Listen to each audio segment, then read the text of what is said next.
Welcome back, fellow hose drinkers. It has been 2 weeks since our last episode. I was down and out with the flu last week, but a lot has happened. We have a lot to get to. Should be a girthy episode, and good to be back.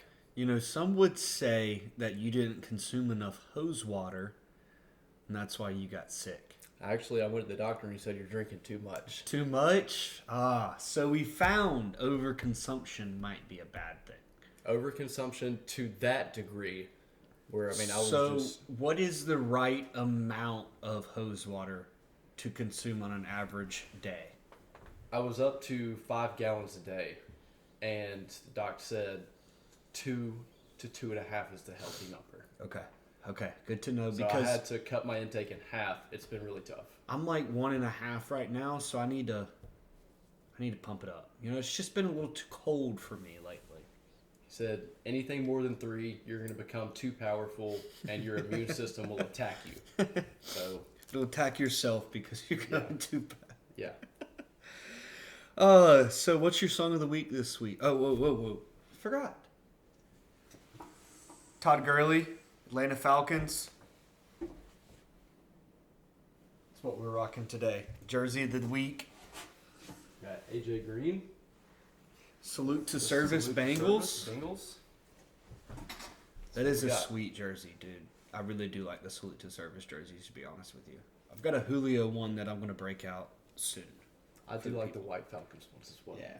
I think this might be like the first time I've ever worn it, to be honest with you. It's just been sitting on a hanger. It's still got the tag on it. I'm never going to take the tag off, so it's there. I went to I used to wear this one in high school a lot, but went to my first college party, like freshman year. I was like, oh, dude, football jerseys are what the cool dudes wear. So, had this one on. One of my first college parties was with you in Statesboro, and you gave me the Aaron Rodgers Packers jersey that I wore. See, cool dudes in Yeah. college wear football jerseys. Exactly. I thought I was in college that day, but if I remember correctly, I had a rough one. It was a rough one. I'm not going to share that on air. Me and Peyton Black. Shout out Petey. Shout out PD. So what's your song of the week? Burning for You by Blue Oyster Cult. Okay. My song of the week is Redheaded Stranger by the Redheaded Stranger himself, Willie Nelson. Absolute tune. Listening to it today at work, banger. I don't think we ever get the same genre. No, it's just I like, think for one week me, I'm on rock, you're on country, and next week vice versa. yeah. I feel like for me, it's like whatever I'm listening to that day. Like what? That was what I listened to today twice. There you go. I was contemplating Maggie's song by Chris Stapleton, but I was like, all right, like if I listen to this again, I might cry. So Very sad song. yeah. And then I was on the shuffle, and then Sam by Sturgill Simpson came on. Also, very sad song. And I was like, oh my gosh, dude, like I'm about to start crying. Shuffle wanted you to cry today. Dude, it really did. And then Redheaded Stranger came on, brought me back up. Which is also a sad song too, so. Yeah, the fact that Redheaded Stranger brought you back up. Well, it is a sad song, but it's such a good song. You know what I mean? Like, it's like hearing Willie Nelson's voice. You know what I'm saying? So soothing. And then, like, Hands on the Wheel came on, too, and I was like, damn it, another sad song, but Jesus Christ, like, it's a damn good song. It sounds like you're just listening to sad music. Dude, it was the shuffle, okay? I wasn't picking it. It was the shuffle. So, shuffle got me in my feels this afternoon, dude. 4 is definitely a trend. Yeah. And then, dude. And then another sad song that came up was, have you heard Dear Growing Up by John Michael Howell? I've not heard that one. It's an extremely sad song, dude. So, Shuffle was killing me today. Jeez. It was killing me today. So, no chicken coop this week. Our good friend Cooper is in San Diego for work. San Diego. San Diego. As Ron Burgundy would say. Yes, and I will let y'all watch Anchorman to find out what that means. And Yes, yes, yes. Watch Anchorman 1 and 2. Absolutely comedic gold. Even Jenna likes those movies, believe it or not. I definitely like 1 better than 2. Yeah, yeah. But, like, 2's still great. It's a 2 good is movie. still good, but 1 is classic. I'm not going to spoil the endings for everybody who hasn't seen it, but the endings of the movies are just, like, so stupid, but they're so funny. So, since no chicken coop this week, I do have a question of the week for everybody. Over under 44 and a half pizza rolls in an hour.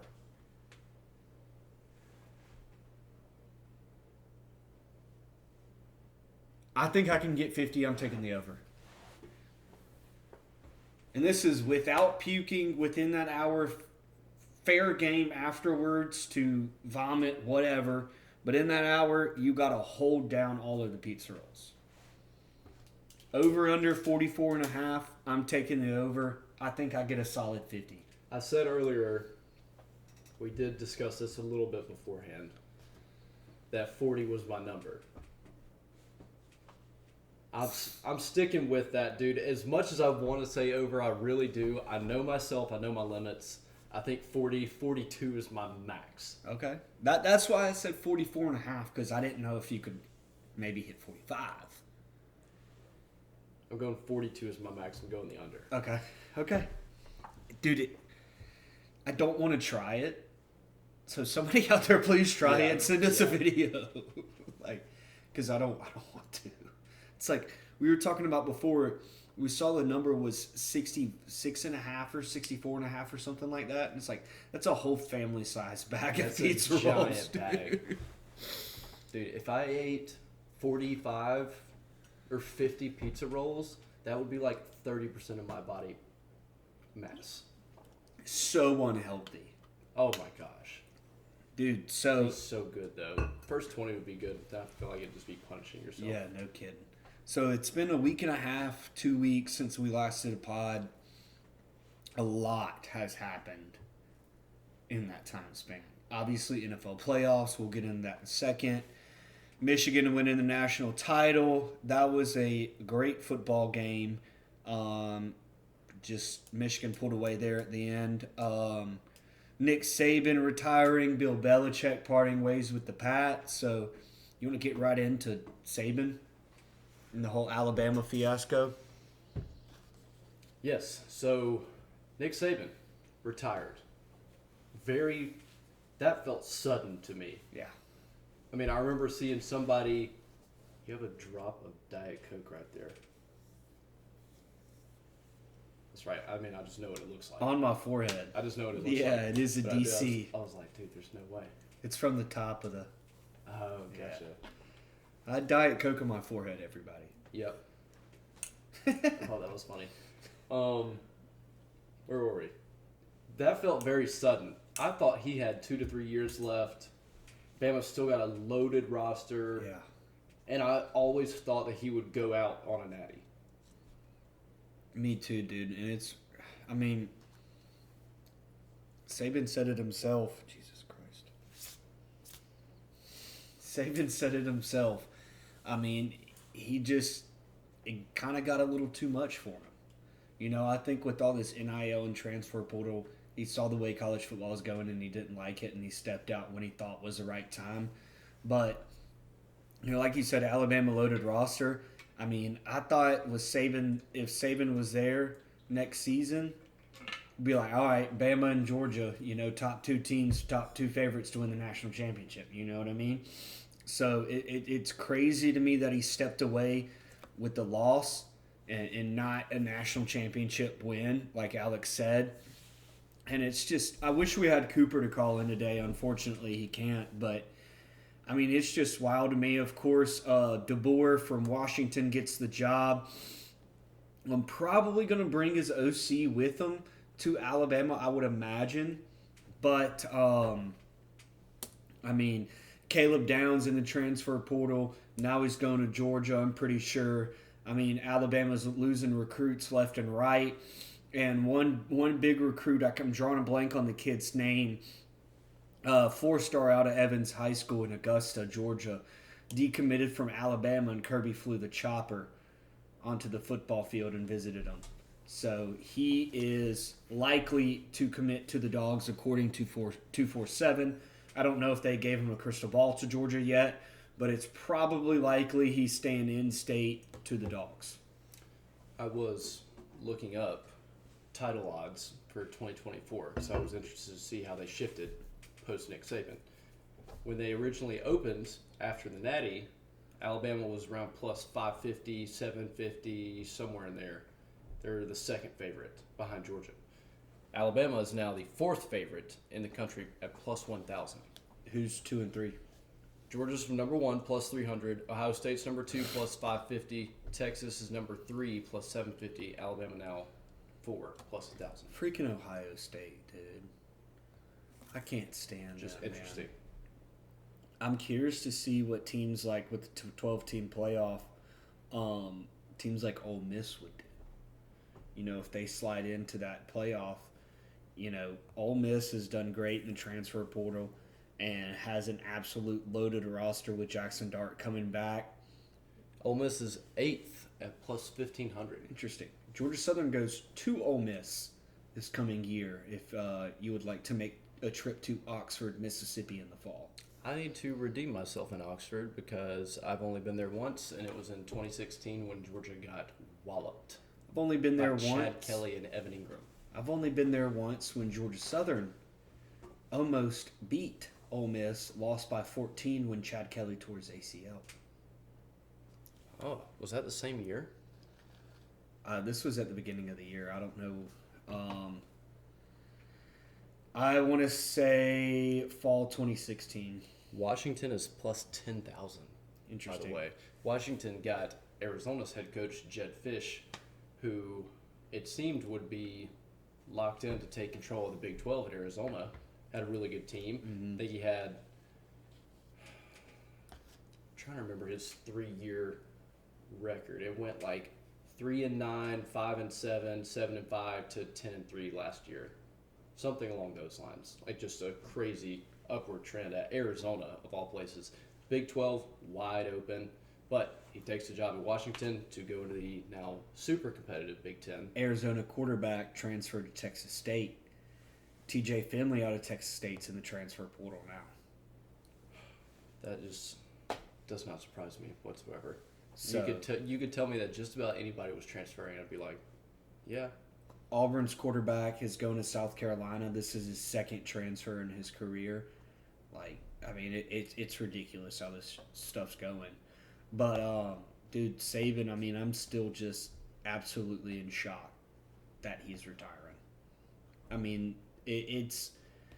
of course, being partial to Georgia, you know, it is good for Georgia that Nick Saban is no longer at Alabama.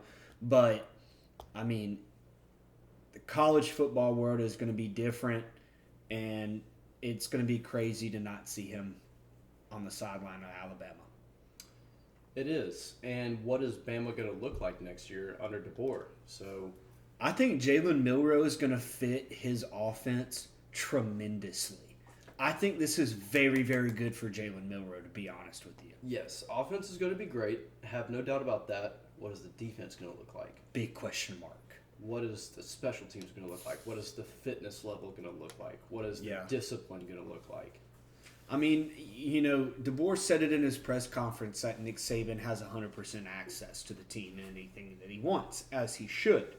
But, like you said, it's a big shift for Alabama. Obviously, this is probably the right hire for them, I believe. You know, obviously, you know, you could say Lane Kiffin, Mike Norvell, Dan Lanning were all in the conversation, but besides those guys, I mean, this was definitely the right move for them. But a big question mark for me is DeBoer has hardly no ties in the SEC. So that is a big question mark for me of how he's going to recruit in the Southeast. He's got to bring in a great DC and a great OC. They got South Alabama's DC, which I think Womack, which was a good hire on Yeah. paper, good Yes. X's and O's guy. Yes. But you need some recruiters on your staff. Mm-hmm. And I mean, of course, the brand of Alabama is going to play, goes a long way itself. But a lot of those guys didn't go to Alabama to play for Alabama. They went to Alabama to play for Coach Saban. Yep. And you're And seeing that by a bunch of portal guys or guys portaling. So when a head coach leaves a college football team, the team has 30 days, regardless of the transfer window, to transfer out. You can follow your coach. So Michigan or Washington's players had 30 days following DeBoer leaving. Alabama's players had Yeah. 30 days following Saban leaving. do you think DeBoer is going to bring his offensive coordinator from Washington with him? Drawing a blank on his name, but That would make no sense. I mean, I would think so. I mean, just look at the offense at Washington last year. Penix was unbelievable, man. Had an unbelievable season, Heisman finalist, national championship runner-up, probably going to be a first-round draft pick, should be a first-round draft pick. But, I mean, like I said, dude, Jalen Milroe, I think is, especially if you bring that offense coordinator with them, Jalen Milroe is going to thrive in this offense. They also need some horses outside. Yes. And they just lost their best one, Isaiah Bond, Yeah. Yeah. to Texas. I really thought Georgia was going to be in the picture, but I'm not surprised he's going to Texas. Especially, he can be the definite number one for the Longhorns Because next year. Xavier Worthy and A.D. Mitchell are both leaving. Yes, that's Both of exactly them what I was about to say. Likely top 2 picks, top 2 rounds. Oh, definitely. Going to be top 3 wide receivers off the board.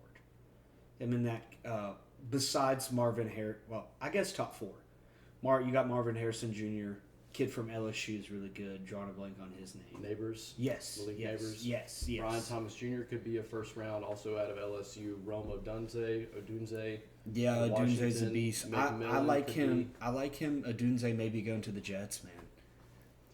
Dude, hold on. Let me think this through. 1, 2, 3, 4, 5. Sneaky one for me. Underrated. Probably going to slide in second, probably third round. Is Malachi Corley out of Western Kentucky. Western Kentucky. Big mascot. Hilltoppers. Thank you. Tall Thank even. you. Thank you. Thank you. And Thank I you. love their actual physical mascot. It just looks like a big red nightmare. Dude, I want to go to a game there bad. Just like I heard the stadium's great. I mean, they have gotten crushed in the portal this offseason. So I don't know how their team's going to shake up. But you got anything else on college football? Because NFL, we have a lot to talk about. I was trying to count them up in my head. If the line for receivers taken in the first round is at 5.5, I'd take the over. Okay. Okay. We're probably going to see 2 receivers in the top 10. Most likely. Big question mark in the top 10. Does that kid from LSU go 9 or 10? Or if he doesn't go in the top 10, he's going to probably go 12 or 13. More than likely. So a definite 2 in the top 15. Obviously, Maserati Marv, Yeah. top 5 pick. Neighbors, Odunze, Worthy, Mitchell, and possibly McMillan. Yeah. Yeah. Or Brian Thomas Jr. Yeah, for sure. For sure. Especially when you get there into the 20s, you will see a lot of skill guys go like that. So a lot of cornerbacks go in the 20s, Probably won't see a running back in the first round this year, but, that's tend to where running backs go if they're going to go in the first round. I don't think there's any true first round running backs this year. Blake Corum probably go in the second round, third round. Yeah. I can't. No other running back really pops in my head right now. I'm probably just drawing a blank. If you show me a list of draft guys, I mean, I definitely could be like, oh, okay. Like I'm There's a just guy missing- at Texas, I think his name is Jonathan Brooks. Could be a second or third round guy. Okay.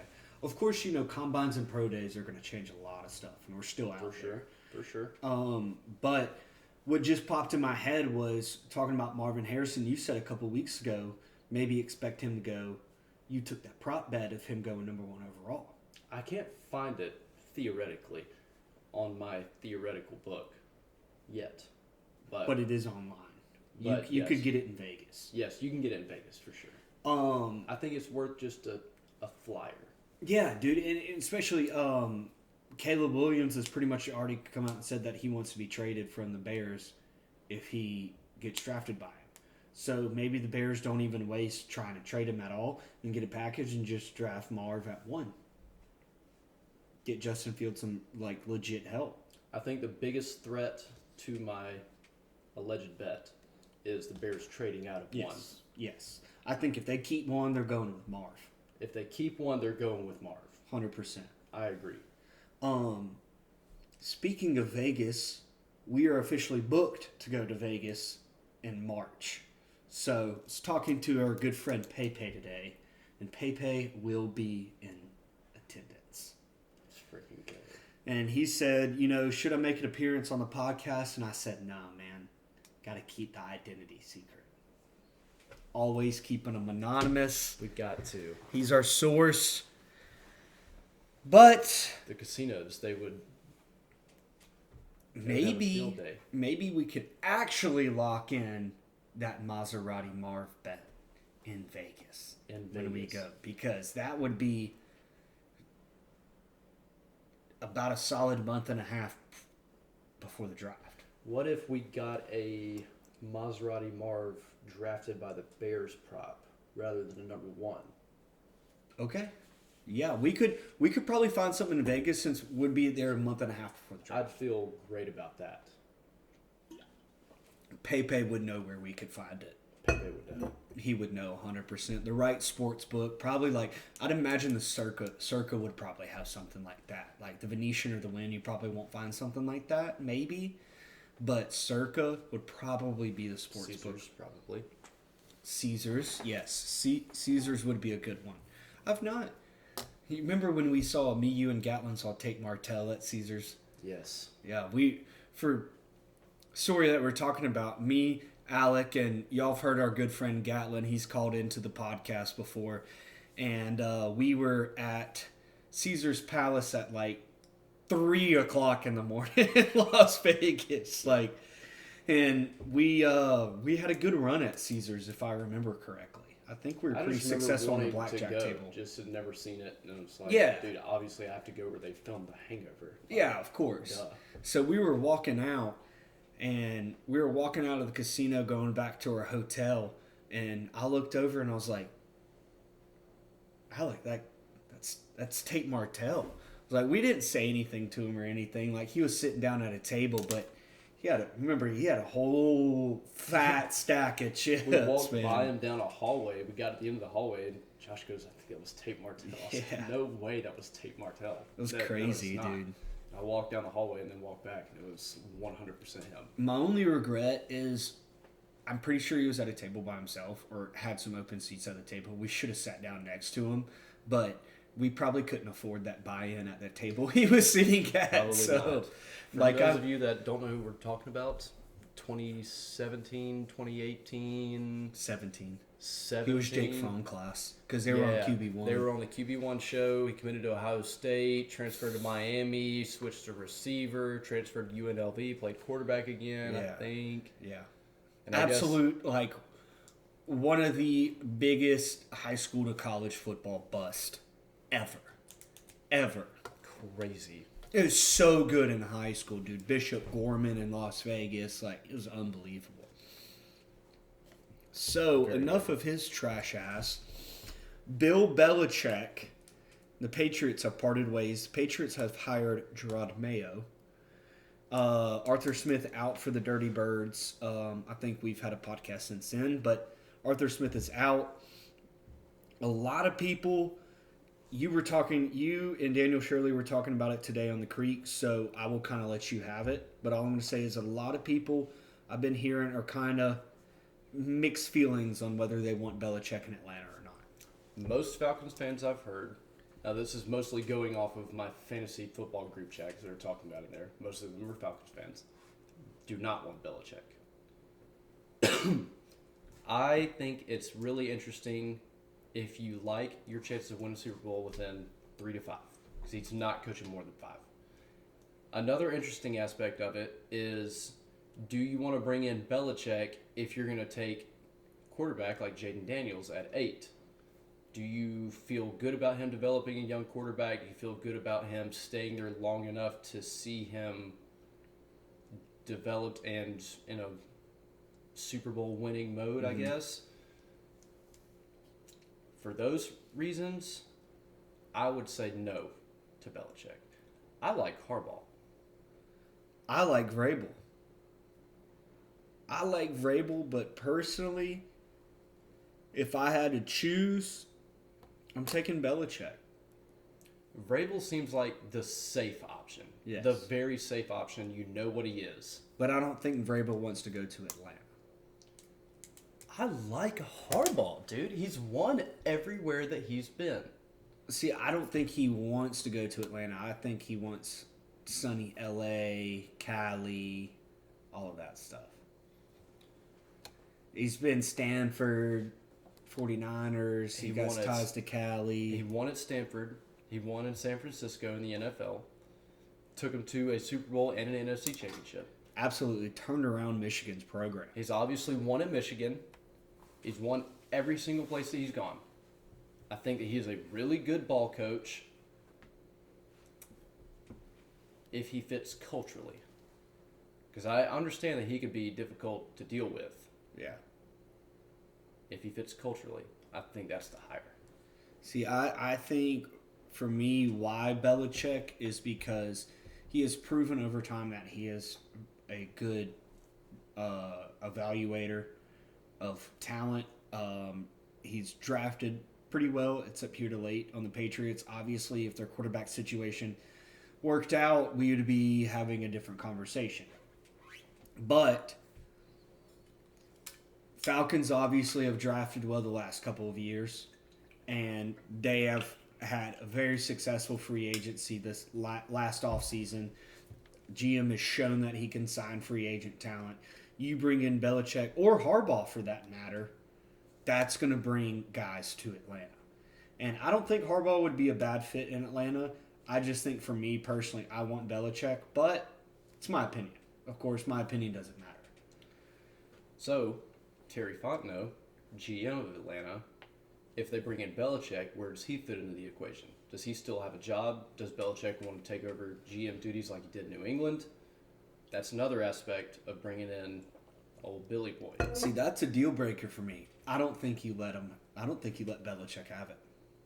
I think he's going to want it. I think he's going to want it, but that's a conversation they obviously have had because they've already interviewed him. So that conversation has definitely already been taking place. So I don't know. Maybe him and Belichick just decide to work together. How well that will work, I don't know. Probably not well. Probably not well. And that's why people were talking about Belichick to the Cowboys. That's why I don't think Belichick would have worked for the Cowboys, because you know him and Jerry Jones would butt heads. Oh my gosh, they would butt heads. Yeah, like I mean, crazy. Two big personalities, you know. But for the Cowboys, I think Vrabel is the guy for Dallas. I really do. I think Dan Quinn's probably going to get the Seattle job, in my opinion. I think Vrabel's either going to go to Seattle or the Cowboys, to be honest. And I think Vrabel's the right guy for Dallas if they fire Mike McCarthy, which they probably will in the next couple of days, to be honest with you. You know Jerry's always been known to make rash decisions. And Vrabel teamed back up with Arthur Smith. Arthur Smith is not a head coach, but he is a good coordinator. He's proven that in Tennessee. Look what they did in Tennessee together. With Ryan Tannehill, they made the NFC Championship, one seed in the playoffs in 2021. Go to Dallas. Derrick Henry's going to be on the market. Sign Derrick Henry, re-sign Micah, re-sign CD. They have a lot of dudes to pay. I was talking to my brother Jack the other day, and I asked him. He was just, griping about the game, and I bet he had a lot to say. I laid him down metaphorically on the therapist bench, and I was like, got out my notebook. I was like, okay, let's go. And so I asked him about the cap situation. He said, we're effed. So they got to pay CD, they got to pay Micah, they got to pay Trayvon Diggs. Tony Pollard. They've already paid Diggs. Did they? Yes. There was somebody else. Diggs got his contract before the season. They had to pay Tyler Smith, maybe left guard. Tyron Smith, yeah. Tony Pollard's a free agent. There was another big name, Stephon Gilmore. Okay, yeah. They had to pay. What's his nickname? Gilly, locked up Gilly, something like I that. don't know. But it's going to be tough to pay Micah Parsons and CD, especially because CD's the top 5 wide receiver. Micah Parsons is arguably the best defensive player in the NFL. I mean, I think Micah Parsons, if you're going to sign him for a long-term deal, Micah Parsons is going to want to be the highest paid defensive player in history. Yeah. So, Cowboys, tough looks ahead.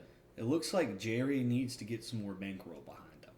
But, like, also... Which is crazy to say. Yeah. What also sucks is just, like, the salary cap in NFL.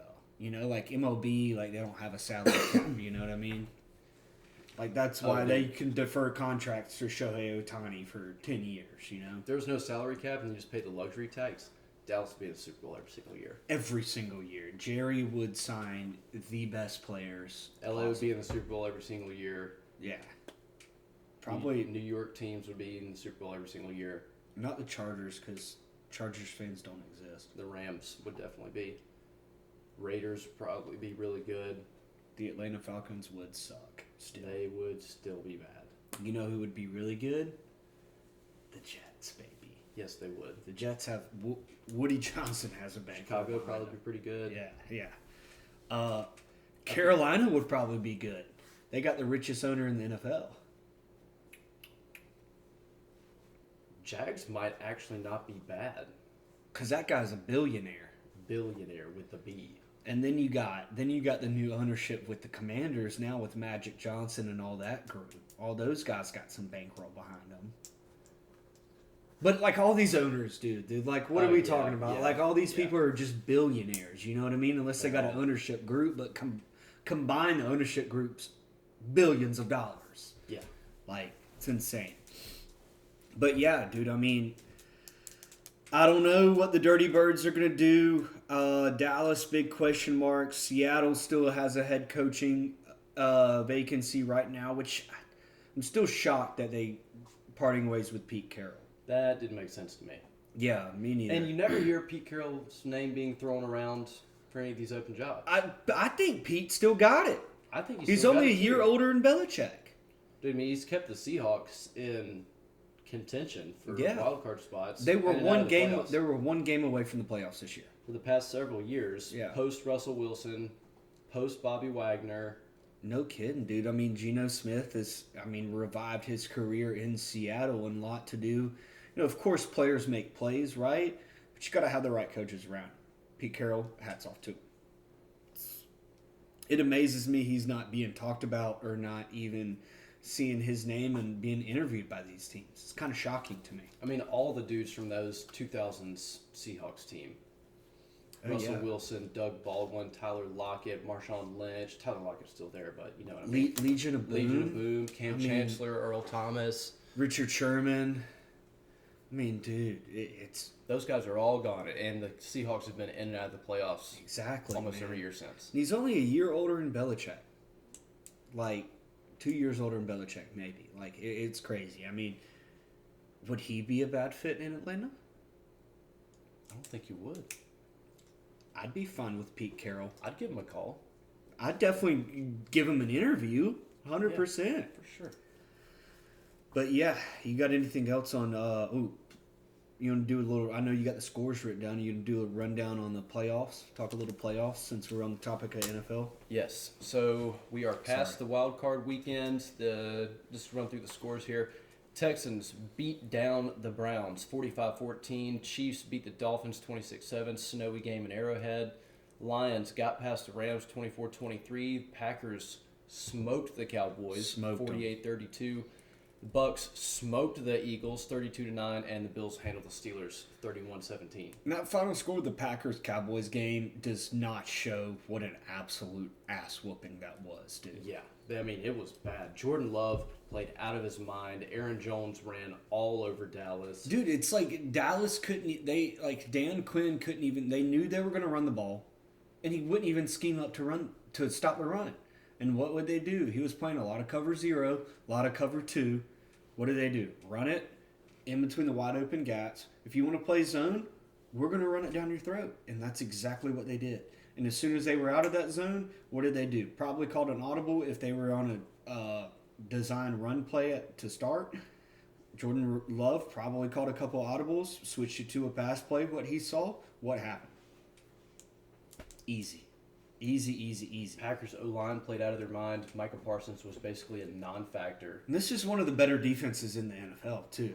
Dallas could not generate turnovers, which is, again, something that my brother was saying that they really relied on was getting after the quarterback and turnovers, and they couldn't really do either. And Dak had the best season of his career and just shit the bed, dude. And then him and CD were completely out of sync. Completely out of sync. I know, dude. You had CD Anytime touchdown, which yeah. felt like easy, free hypothetical money. I had Amari Cooper anytime touchdown, dude. Nothing, dude. Joe Flacco.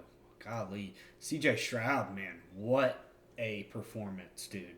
CJ Stroud played incredible. Texans defense played incredible. Devin Singletary had a good game. Nico Collins looks like a star. Dude, and Texans D'Amico Ryan, their head coach, man, I love him. I love it too. He's a Texan through and through. Played there. He's a Bama guy, and I mean, he played at Bama. He played under Coach Saban. We were talking about Saban, so you gotta love Saban. You can hate Bama, but now that Saban's I don't have to love him. I respect him. But now that he's retired, I don't love him. I respect him. Okay. Like if he's hanging off the edge of a cliff, I'm not grabbing his hand out of love. It's because I'm not going to let the greatest coach die on my watch. Yeah. But yeah, dude, I mean, Texans, if I was a Texans fan, dude, I'd be in a happy place right now, honestly. Same with the Lions, dude. What a revenge game for Jared Goff, man. One more thing on the Texans. The AFC South could be the Texans' division moving forward. As much as you hate to say that. As much as I hate to say it. Yeah. Until the Jags get their shit together, it is the Texans' division moving forward. It's going to be a tough division, dude, because, once Anthony Richardson comes back, the Colts will be good. They were a fringe playoff team this year. Yeah, and the Titans, they're going to be dog shit. I mean, absolute poverty franchise. And I love to see that. Absolute poverty franchise. I don't mind the Texans. I respect them. I like C.J. Stroud. I like Will Anderson. I think they got some good players. Colts, a little more of a distaste, but I still respect them because I always have respect for Peyton Manning. Titans. And Pat McAfee. Marvin Harrison. Titans. Reggie Wayne. Awful. Can't stand them. I don't like their logo. I don't like their stadium. I don't like their color scheme. I don't like their coaches. I don't like DeAndre Hopkins. I don't like Will Levis. I can't stand Derrick Henry. Well, he's a free agent. I hope he goes back to the Titans so that I can keep on seeing his decline. Because he was on Alabama and now he's on Tennessee. And see his carries get taken over by Tyjae Spears while he rides the pine and comes in last in the division every single year. See, how you feel about the Texans is how I feel about the Bills. Because the Bills been a poverty franchise for a long time. Of course, losing 4 straight Super Bowls. And, I mean, I like Josh Allen. Obviously, I love Tyler Bass. Von Miller, respect the hell out of him. I mean, I hate the Patriots. And I don't like the Dolphins, but I gotta respect them because my sister-in-law is a Dolphins fan. I have nothing. So just out of respect of her, I have to respect the Dolphins. But that's the only way I respect them. Other than that, Tua, you're an absolute bum. I can't stand Tua. And Tyreek Hill should probably retire because he stinks and can't do anything against Sauce Gardner. As a partial Falcons fan, can't stand the Saints. Oh my gosh, dude. Can't stand the Saints. Talk about that shit what the Saints did to the Falcons at the end of the game. Yeah, that was kind of funny though. It was. As now a basically non-Falcons fan, that was pretty fun. Yeah, it was kind of funny though, dude. Respect though for getting Jamal Williams that touchdown, dude. Respect. Could not stand the Panthers when Cam was there. Yeah, I'm not a Cam Newton fan at all. Although I did love Steve Smith. Okay. Just Yeah. vibe with that dude. Yeah, And had a good career with the Ravens as well when he went there. just didn't really. I felt indifferent about the Bucks. I feel indifferent about the Bucks. I like their current uniforms. I like their throwbacks. Yeah, yeah. And of course, I couldn't stand Tom Brady when he was with the Patriots because obviously he caused me a lot of pain and misery in my life. But had to respect him on the Bucks. Didn't like him. Had to respect him. Exactly. That's Nick Saban. Using one out of To your me. book, but great uniforms, dude. Great uniforms. Great unis. I love Baker Mayfield, dude. Love his swagger. Love everything about Baker. I'm glad he's gotten a revival. So we'll jump ahead for this coming week playoffs. You've got the Bills and Chiefs Sunday Night Football. Bills host. Who do you have? Bills. Bills. We'll just no spreads, straight up win. Okay. Okay. Bills Chiefs. We both got the Bills. Texans Ravens. Texans. Ravens. Lions. Bucks. Lions. Lions. Packers Niners. Niners. See, I like the Niners, but we were talking about before the episode if we were going to take a little hypothetical wager, I could kind of see the Packers covering the spread. Both big spreads for the 1 seeds. Yes. I think both are 9 points. Both are 9 Yeah. points. But yeah, dude. So you got anything else for NFL? I think it's the Bills' year. I really do. I think I'm going to ride with my man Pepe. I think it's the Ravens' year.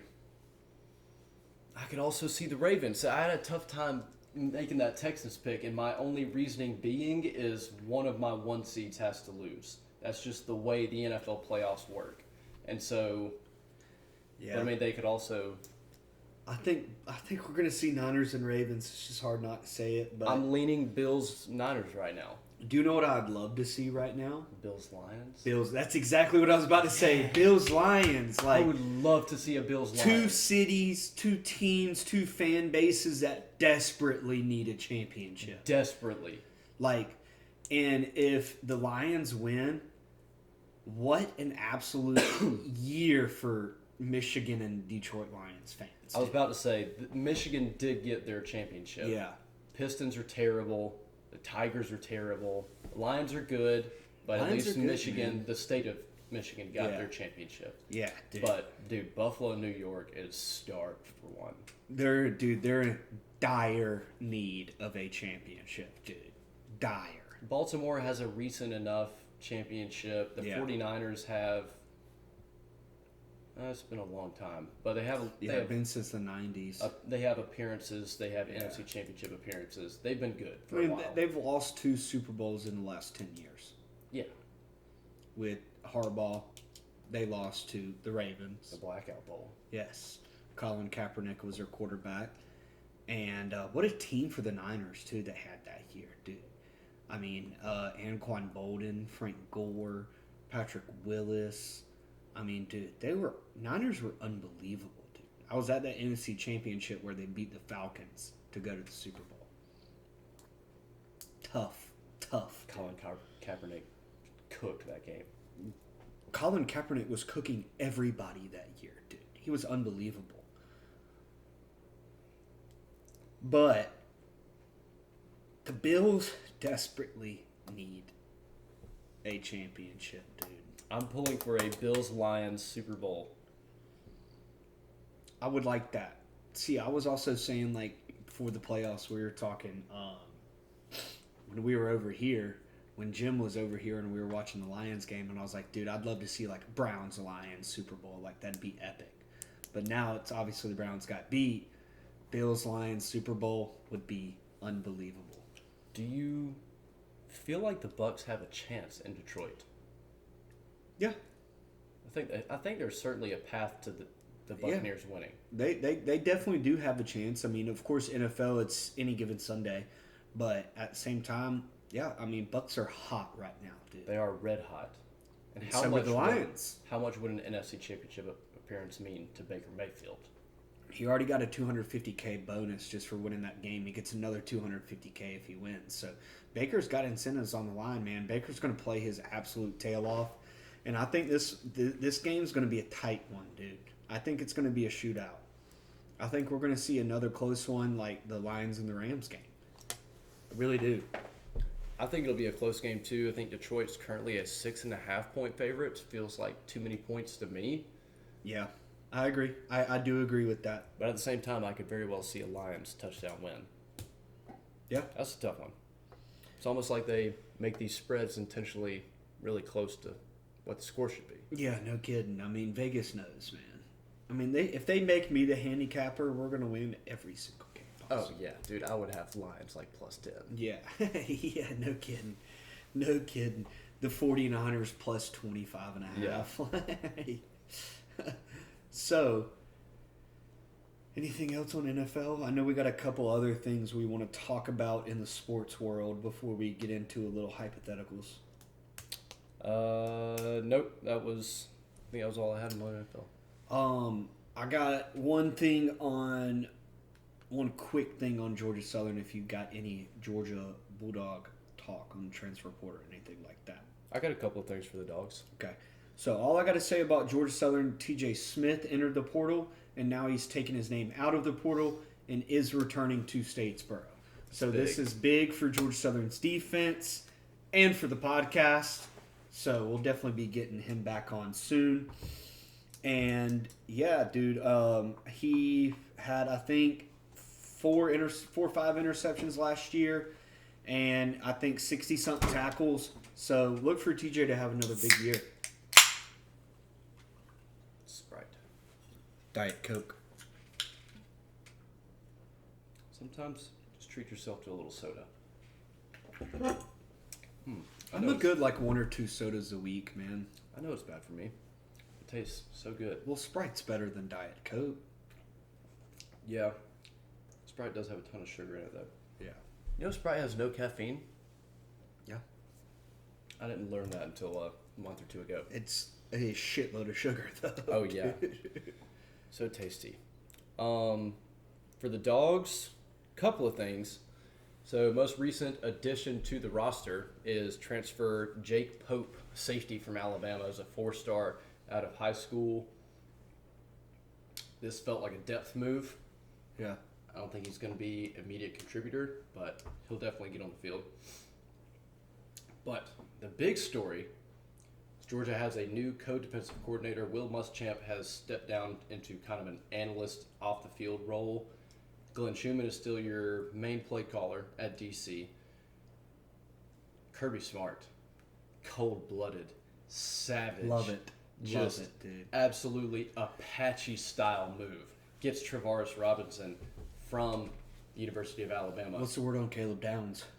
Caleb Downs is in the transfer portal today. Do not be surprised if he's a Georgia Bulldog. I think he's going to be in the Georgia Bulldog within the next 48 hours. Anything can happen. Anybody can bag drop.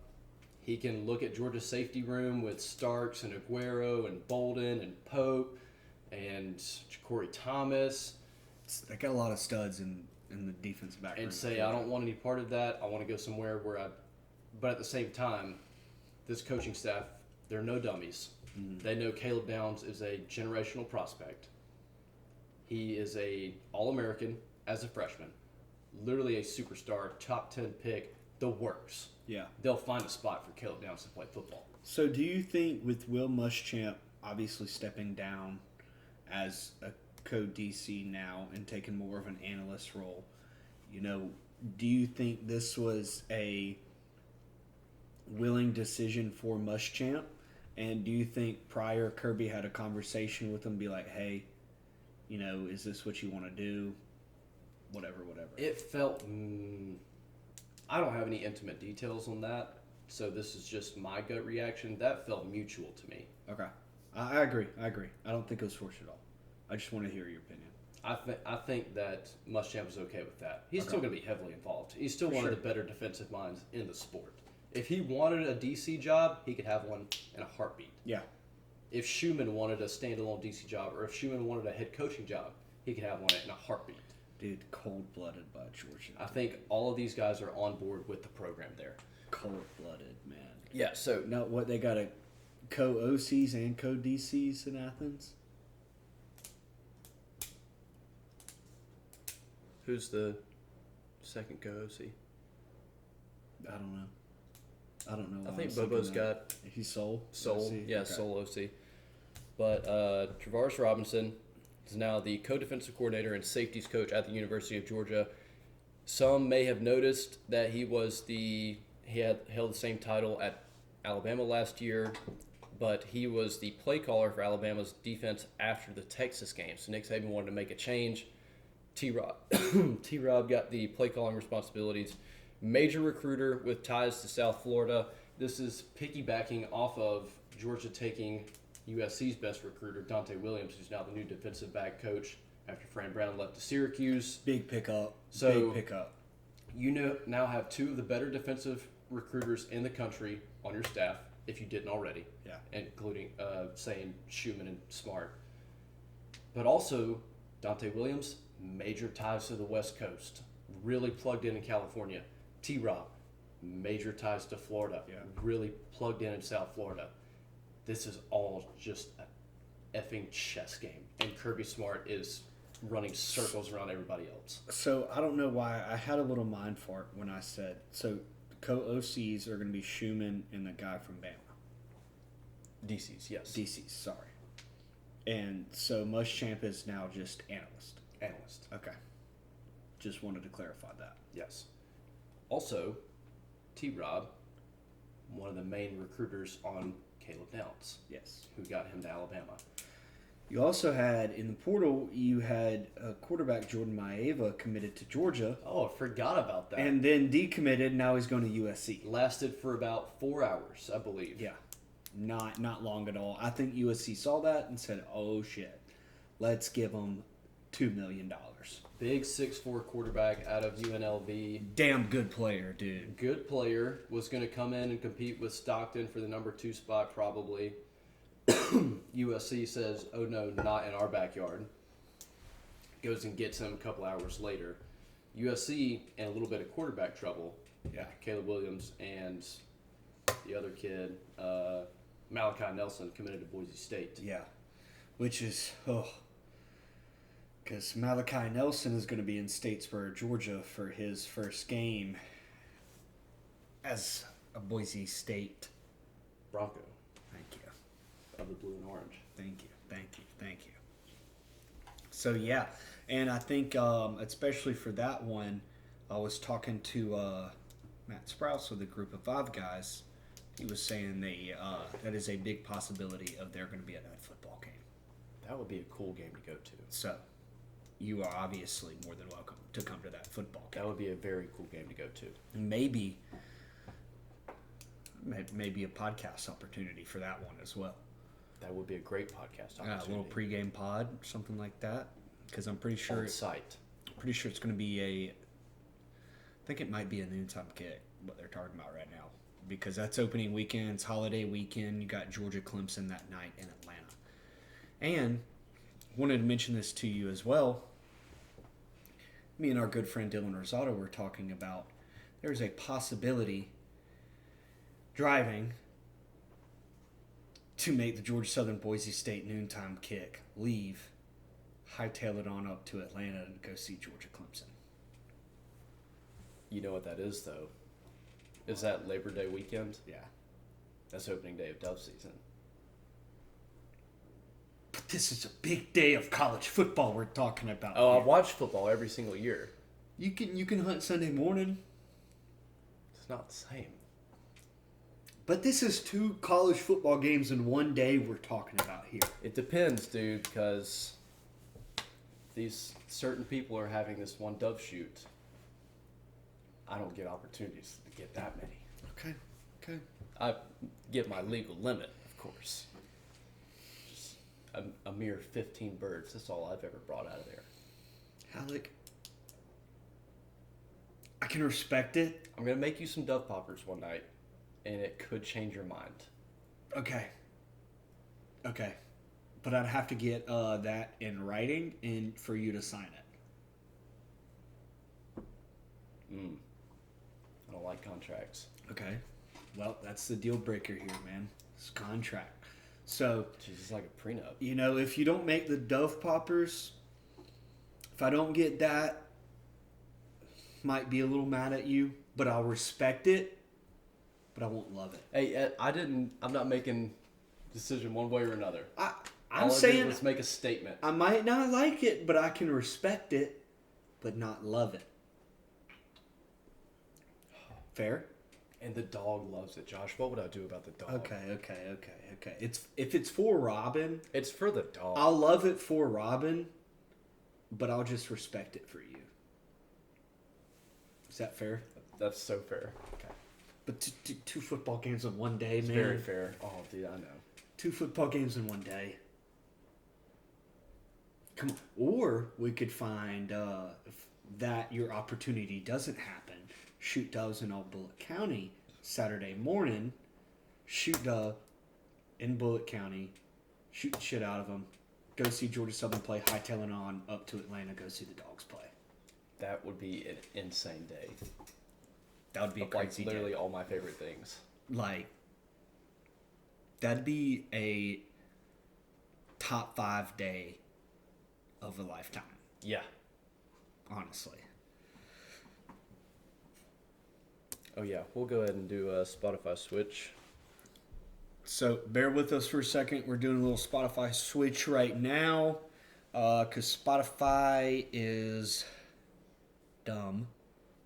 Almost said a bad word. Almost said a bad word. I'm trying to be better on the language, and we had. I'll throw in another question of the day. Since I want to throw in another question of the day, because I'm trying to clean up my language, would you rather give up cursing or ice cream? I'm giving up cursing because I cannot give up ice cream, dude. I can't.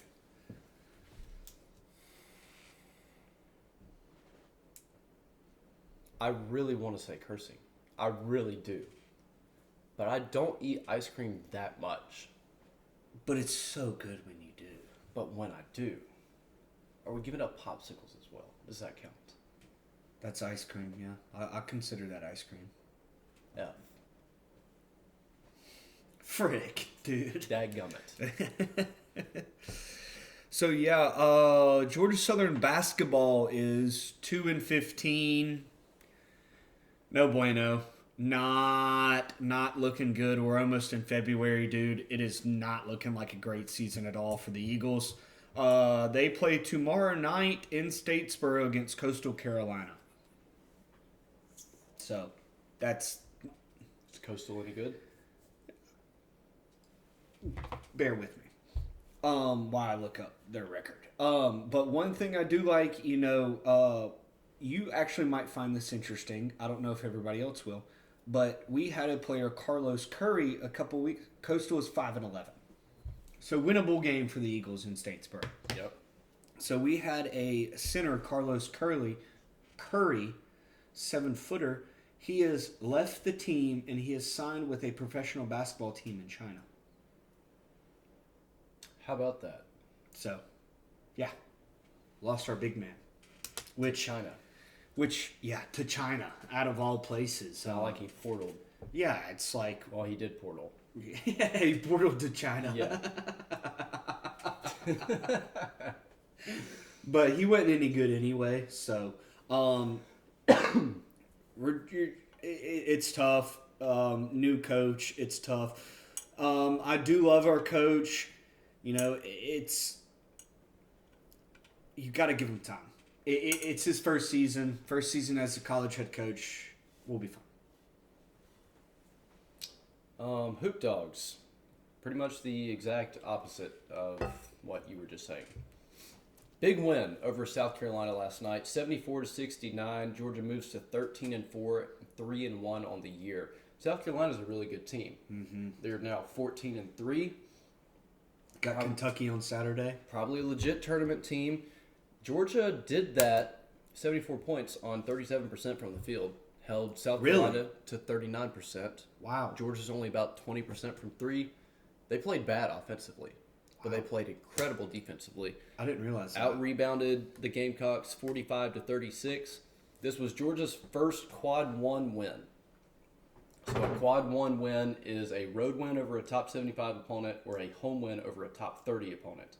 Quad one wins mean a lot come tournament selection time. Yes. So Georgia's now 1-1 in those such games. They lost to Tennessee last Saturday, and yes, they have Kentucky on Saturday at Kentucky.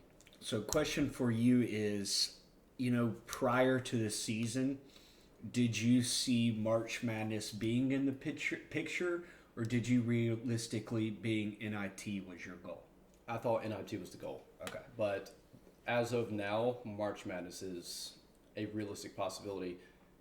I'll add on to that, winning a March Madness game is a realistic possibility. Okay. Georgia has not won a March Madness tournament game in a while. Long time. This is why we need Jamie to pull it up. But I'm going to look it up. Which there's a difference between saying we can go to the tournament and we can win a tournament game. And I legitimately feel like Georgia can win a tournament game.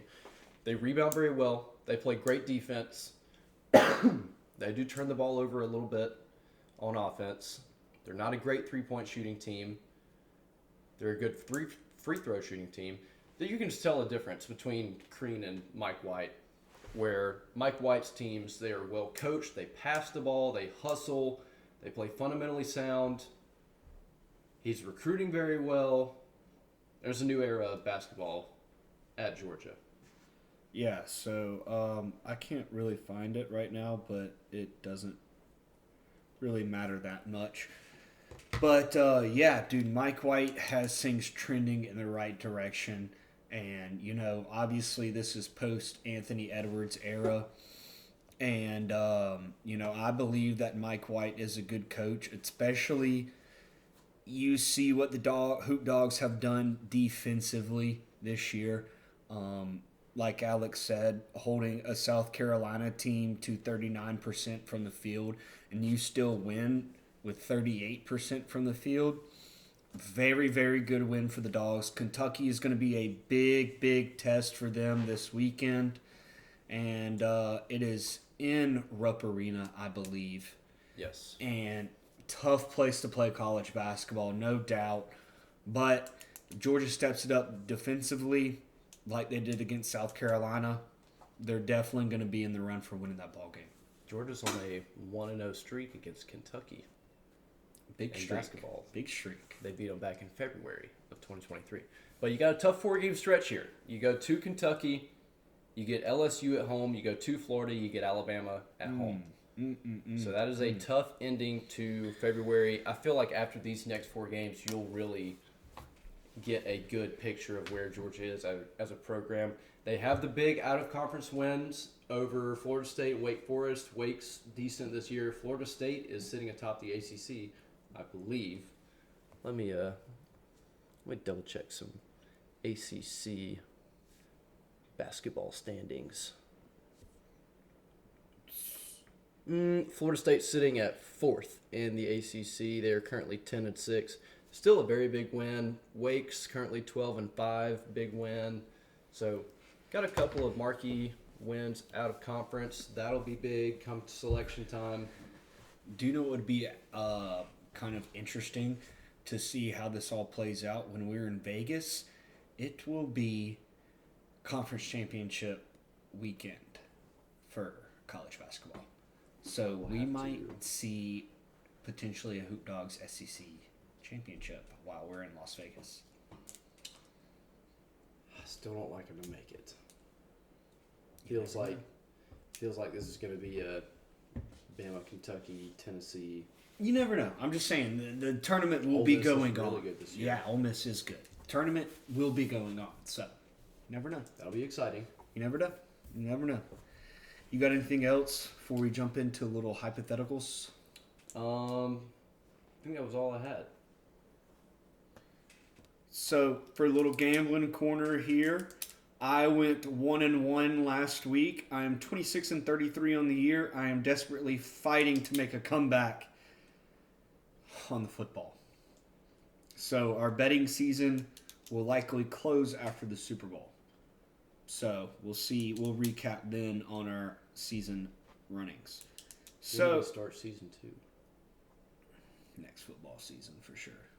Just keep it as football seasons, and then We can throw locks here and there when we want see from to. time to time, I'm gonna want to throw a Spencer Strider strikeouts. Yeah, for sure. We can throw locks in from time to time, but our betting seasons, football betting I like seasons. that. I like that.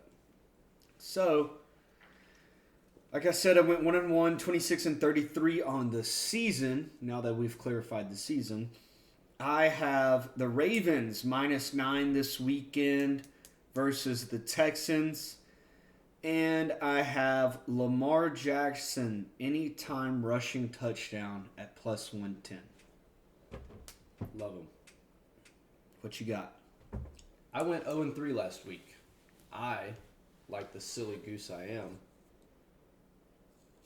I told you that thing would come in handy. Okay. Bet on the Cowboys twice, hypothetically. Took the Cowboys spread and took CD Lamb anytime touchdown. Those were both big misses over in the Chiefs-Dolphins game. Monumental miss. It felt like such an obvious Chiefs underplay that I had to take Dolphins over. Yeah, dude. But it turns out that it was such an obvious Chiefs underplay that it was actually an obvious Chiefs underplay. Yeah. What you got for It's us? crazy how those work. But 0-3 last week, 31-22 on the year. Bills -3. That's it.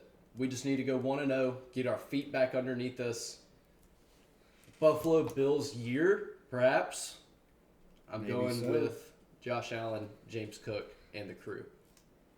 So, the Bullfrog is back for yet another week as their celebrity guest picker. He has been on a little heater, some would say. He went 2-1 last week. He's been above the win column, so he's been the guest picker for like the last month. And Congrats to the Bullfrog. yeah, Bullfrog has been really positive this last month. So hats off to him. If you've been tailing him, you've been making some hypothetical money or some real money if you're in a legal gambling state. So Bullfrog, he has got the Ravens Texans under 43.5.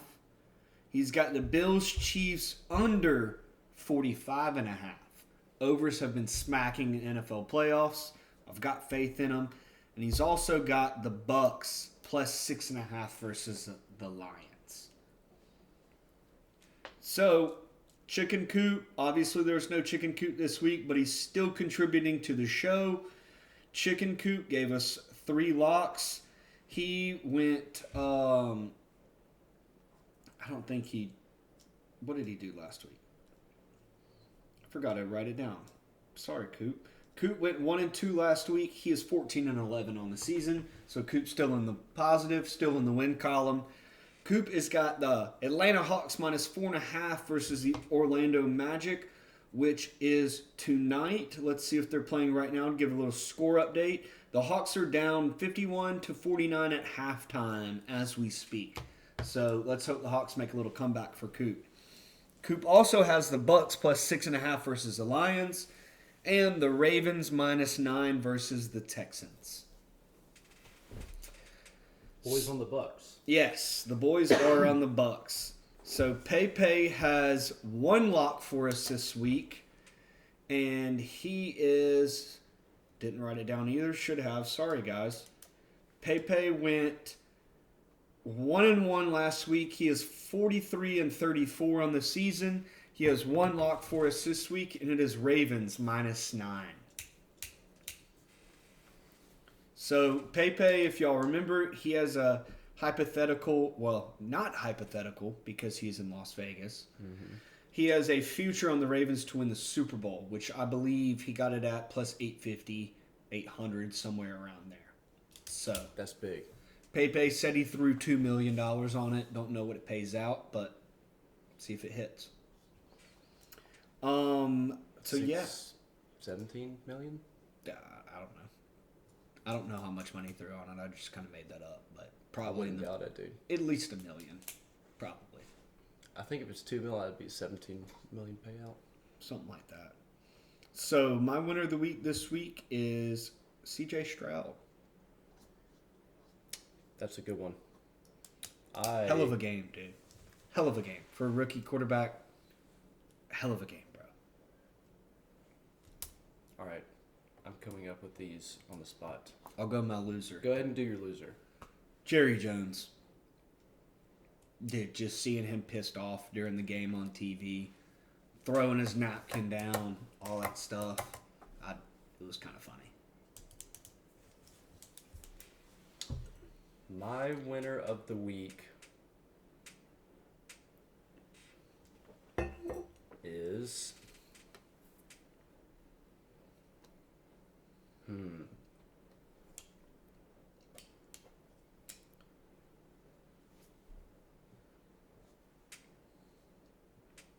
I was tempted to do Jason Kelsey as my winner of the week just for a hell of a career he had and likely is going to retire. So I consider it that one. I'm gonna go. You know what? I'm going to retroactively go back and I'm gonna go with Michigan. Okay. Good for them, man. I know the cheating scandal. I know that everybody hates Michigan. I know that everybody hates Harbaugh. That was a team. That was a really good team. That was the best team in the country. They showed it. Good for them. My loser has to be the Eagles. They got waxed. Yeah, dude. They lost 5 of their last 6. Is that right? Yep, 5 of the last 6. Monumental collapse. A team that went from a Super Bowl favorite to getting just absolutely smoked in the first round of the playoffs by the Bucks. Yeah, dude. I mean, what, dude? They were 11-1, 11-2. They were 10-2, 11-1, somewhere in there. Something like that. But you know, you're sitting a little over halfway point through the season. We're sitting like, holy shit! Like, Eagles might be the favorite to win the Super Bowl right now. Like, we're gonna see them versus the Niners again in the NFC Championship. Yep. The Eagles are gonna be legit. Like, they're on a roll and just epic collapse, man. Epic meltdown. Sirianni, I'm not a fan of him. Me neither. I don't know what it is. I don't have any evidence to back this up. I don't like the Eagles Sometimes in general. I just know I don't like a dude when I look at him sometimes. Yeah. I will literally judge a book by its cover. And I'm doing it with Sirianni. I don't like him. Hate me if you want to. That's how I feel about Mark Sanchez, dude. You just don't like the way he looks. You know who else? I'm sorry. I don't like the way Will Compton looks. What's wrong with Will Compton? I don't dude? know. I like Will Compton. Dude, Do you know who? I just don't think we'd get along. You know, I got another loser of the week just because I can't stand him. Is Brandon freaking Walker, dude. That's a guy that I look at and be like, he's got a hittable face. He's always my loser of the He's week. got a very punchable face to me, dude.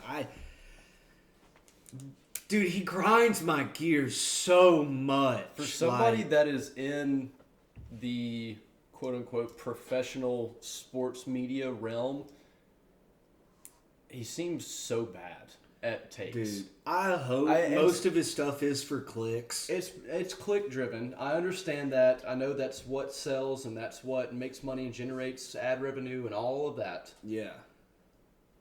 But please stop. Just get off everything. Dude. Casey Smith, she does some clickbait and stuff as well. But she's good. Yeah. You can tell she knows her shit. Jack Mack's good. Jack Mack is good. Brandon Walker just He's the seems sole like, reason why I can't listen to Unnecessary Roughness, dude. he just seems like a box score fan. I can't stand him, dude. And then he's like, talks all this hype about Mississippi State and how good they are. Be like, dude, you've obviously never been to Starkville, Mississippi, and a shithole of a town that Starkville is. You're never gonna win anything, dude.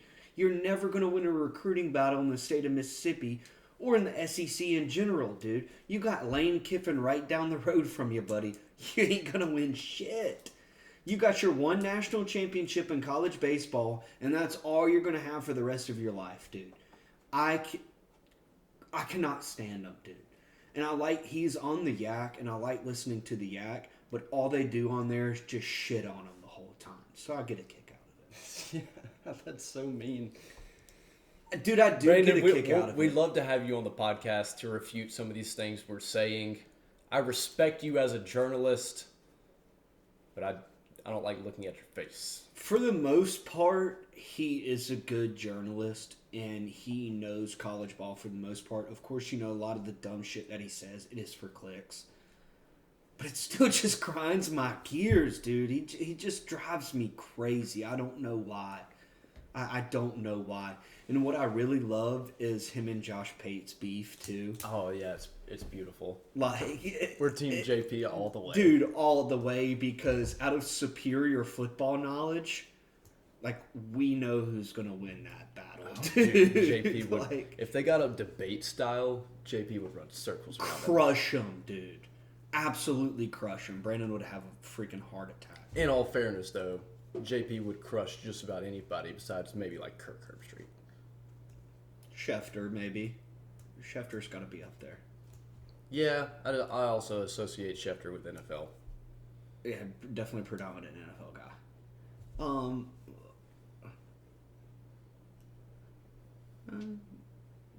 I was about to say Desmond Howard, and I was like, Desmond Howard has some. No, dude. Ever since Bad those takes. playoff predictions a few years ago, where you had A&M and Baylor in, Yeah. I'll never forgive that.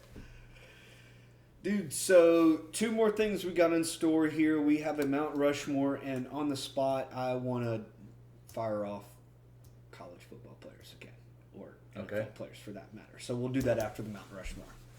Oh, I was strapping into. No, we got to do the Mount Rushmore All right, first, all right. dude.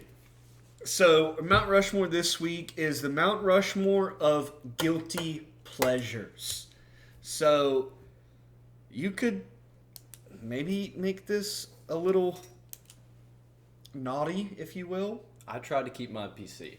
But yeah, mine's PG. And I did my personal ones, by the way. Yes, mine is PG, and this is me personally. So These are not like general things. It's just yeah, me. you want to go or you want me to go? I'll go ahead and go. Okay. Honorable mention, home renovation shows. If I'm flipping through YouTube TV and I see one on HGTV, I'll sit there and watch it for a second. I'll be like, yeah, those countertops are ugly. It's terrible television. I'm losing brain cells actively. Sometimes I like watching it. Okay. This next one is bad. It's terrible. All right, into my top 4. Orange Circus Peanuts. Little candy you get at the gas station. I know those are super unpopular. I've always loved them. Next, I like some pop music. Dua Lipa. I'm in the car alone, listening to her. Next, fruity cocktails. Got a little umbrella in it. Pink, light blue, green. Okay. It's going to be delicious. I'm going to love it. A ton of sugar? Who cares? At the beach, fruity cocktail. And then my number 1, this is woodworking for children. I like to do a Lego set from time to time. Am I going to spend $80 and put it together for 4 hours and then let it sit on the shelf and never pick it up again? Yes, I am. But I don't want to fully commit to woodworking, and I like doing a little project sometimes.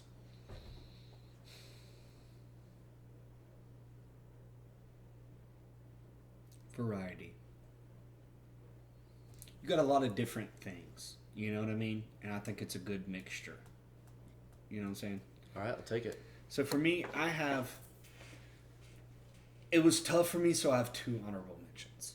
So it was just a couple of things that I was just like, I cannot not put this on my list. So first honorable mention is got to be the Joe Rogan Experience. It's just, dude, I can just sit there and listen to that for days. Honestly. I wouldn't even consider that guilty. I like Joe Rogan. Okay, there you go. I just like listening to it pretty much every episode, so I guess it's could somewhat of a guilty pleasure. That's why it is the first honorable mention. Okay. The second honorable mention is hypothetical locks. Okay. Now into my top 4. Number 4, Sopranos. Number 3, Outdoor Boys. Have you seen Outdoor Boys? I've watched so much. Dude, love it. Absolutely love it. Number 2, Live PD. Mm.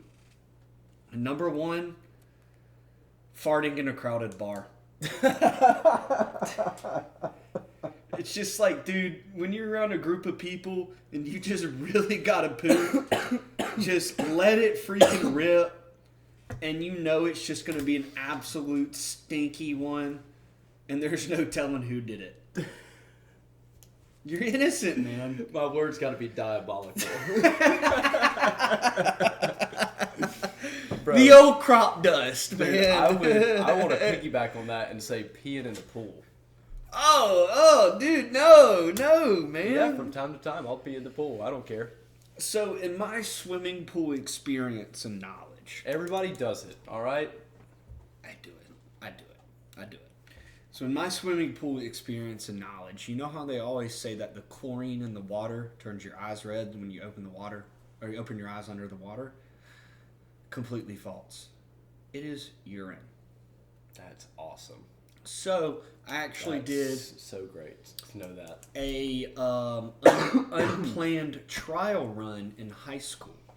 So when I was in high school, we had to do this senior project, and I did an internship with the company that I'm currently working for, and which is crazy because I was like, when I did the internship, it was like 6 years ago. I had no idea I'd be working for the same company, but anyway, so when I was a lifeguard one summer, we just didn't put any chlorine in the pool. It was like for the 4th of July, a lot of people were swimming. Chlorine just, it went out fast. And we knew people were going to swim, whatever. No chlorine was in the pool. Like, 0 chlorine. So, a buddy of mine was swimming in the pool, and he was opening his eyes under the water. Beet red. And I already heard it. I thought it was a myth. But nope. It is urine. Oh, no. It is urine, and feel free to fact check me on that. Damn, I feel kind of bad about peeing in the pool now. Well, just don't open your eyes in the pool. I'm going to open my eyes in the pool. Dude, goggles.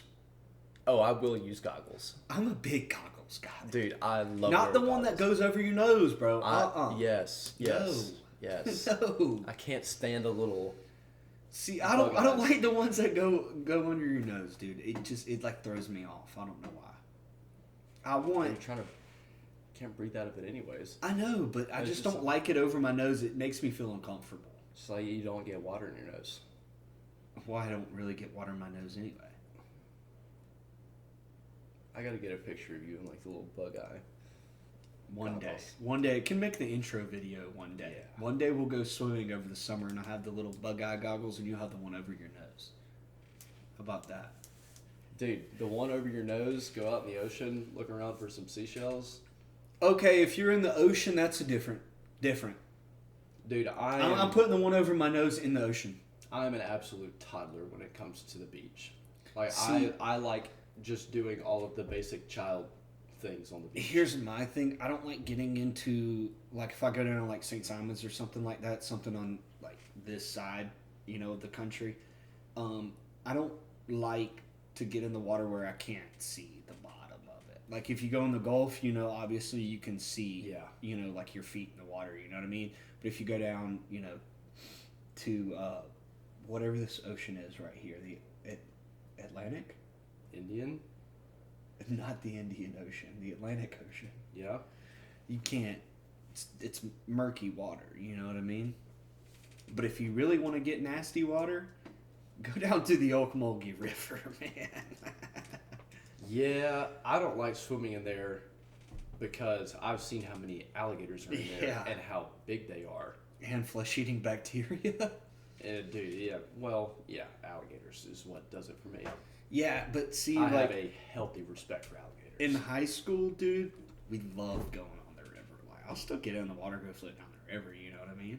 Oh, I'll like float down in a boat or kayak or something. What about like a tube? Nah. Nah. See, we used to just get the tubes and just float down the river. Have one tube full with the cooler full of beer. And yeah, just all tie yourselves together and just Dude, float down the river.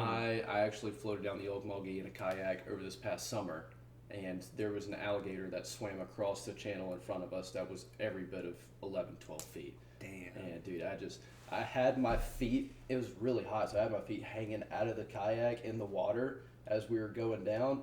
I just slowly just put them back in. The gators freak me out, dude. That's why, like, They can disappear just in like 6 to 8 inches of murky I'll water. never go to the Everglades.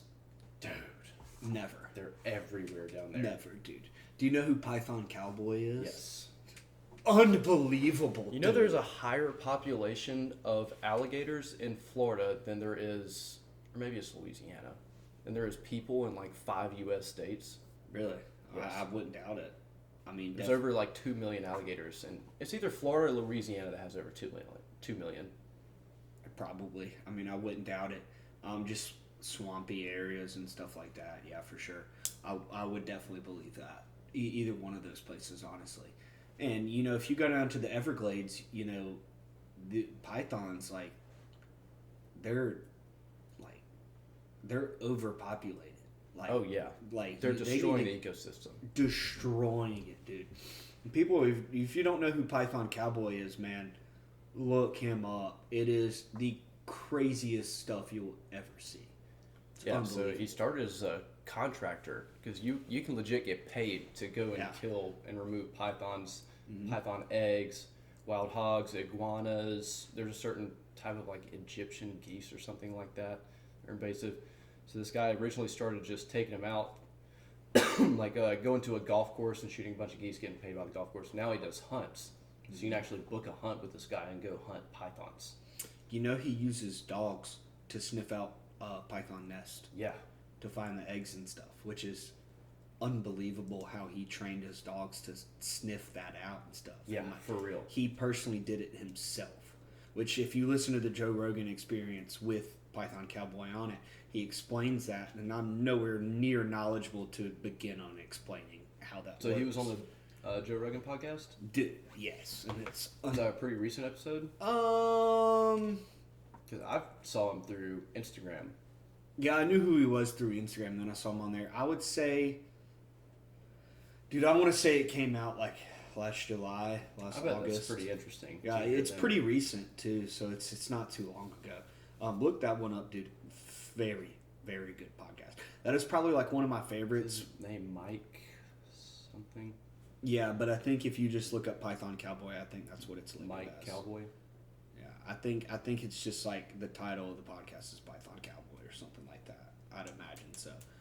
But dude, he is crazy. He also uses his dogs to hunt iguanas.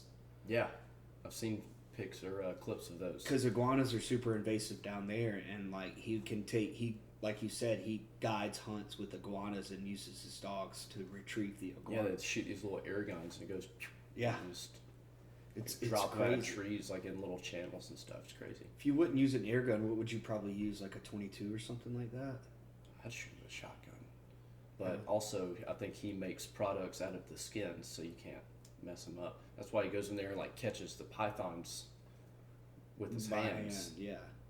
Which He's- dude, He wants to catch them by hand. he though. definitely does. Dude, he wants He to. says people always be in his comments and say, "Dude, why don't you just shoot him like in the head?" And he'll say like, "Well, you don't want to mess up the hide." But dude, he's getting killer content out of it. Dude. Those videos are freaking sick. And if you watch that podcast with when he's on Rogan, dude, it's unbelievable. Just like the stuff that he's talked about that he's found in the Everglades. Like, there was one thing that he was talking about that he pulled up one night hunting for pythons, and he found like a satanic ritual going on, and just like dipped out of there, just like got away as fast as he can. What? Yeah, dude. It's like I'm nowhere near, knowledgeable on his, story of that. But if you listen to that, he talks about it. It's unbelievable, dude. That's crazy. It's unbelievable, man. Just like the rain, like he's found dead bodies, like all kinds of stuff down there, dude. It's crazy. But yeah, Where did we start? How did we get here? I don't know. Doesn't matter. Let's name off random That occurred to athletes. me while we started talking about Python Calvi. I was like, dude, how did we get here? I really don't remember. All right, let's name athletes. If you listen to the one with Dale Brisby too, it's crazy. Dude, do you know who Derek Wolf is? The former NFL player. NFL player. Yeah, played for the now, Broncos, won the Super Bowl with the Broncos. Now Big So, Hunter. Big Hunter, dude. Yeah. He went on Joe Rogan like last summer, I'm pretty sure, and he was talking about the mountain lion that he killed. I saw a picture of it. It was holding Yeah. it up like this. Yeah, dude, and he's like 6'5", and this thing's just as big as he is, and he can hardly pick it up. Like, it's crazy. Great one as well. So yeah, you have won the last two of these till we give up. So I've been trying in my head to think of obscure players, and I've been kind of looking them up on the internet. So Oh, you've been prepping for this. but the thing is, it's like you can't really prep for it because you have to get into the right situation with the right team or Yeah. teammate. It can go so many different directions. Go ahead. All right, so just to be clear, I name a player, you have to name a current or former teammate, college or NFL. Yes, or some kind of relation. So you could say Jared Goff, but you could say Barry Sanders. Gotcha. Okay. But you could also say Aaron Rodgers because of Cap. Gotcha. Yep. All right. Marshawn Lynch. I will start with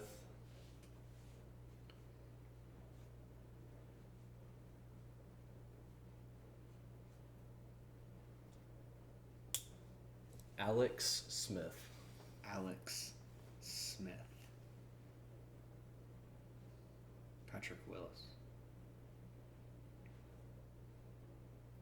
Colin Kaepernick.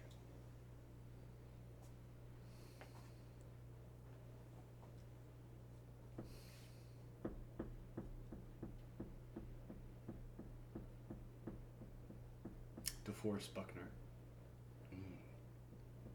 Anthony Richardson. Trevor Etienne. We always end up back in Georgia.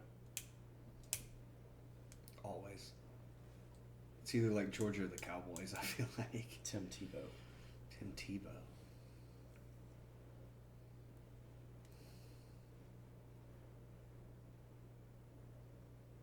Terrell Revis. Mark Sanchez.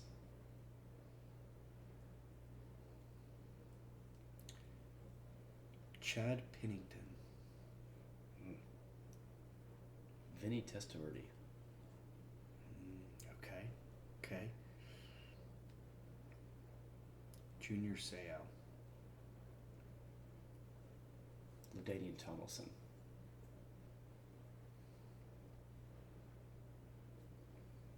Antonio Gates. Phillip Rivers.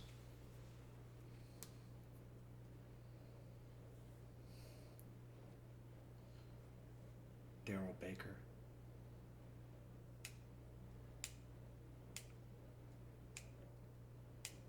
Daryl Baker, Chargers. Phillip Rivers, an NC State guy. Wolfpack. I'll give you a hint, it's not college. Or was he on the Colts? I don't know. It's not college. I don't remember a Daryl Baker from the Chargers, so I'm going to go Jonathan Taylor. Good call.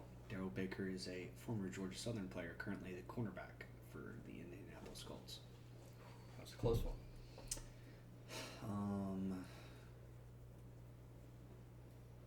Quintez Cephas. Melvin Gordon. Graham Mertz. Ew. Ricky Pearsall. See, I'm thinking this is Wisconsin.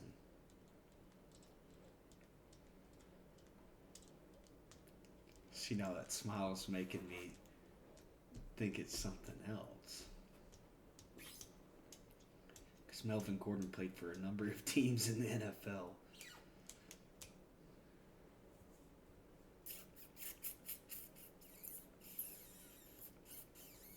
J.J. Watt. Ricky Pearsall is Mertz's wide receiver at Florida last year. Dude, no!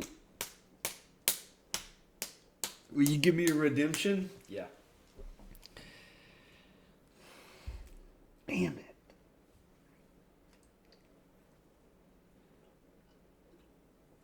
Cal Pitts. Brenton Cox. You fucker.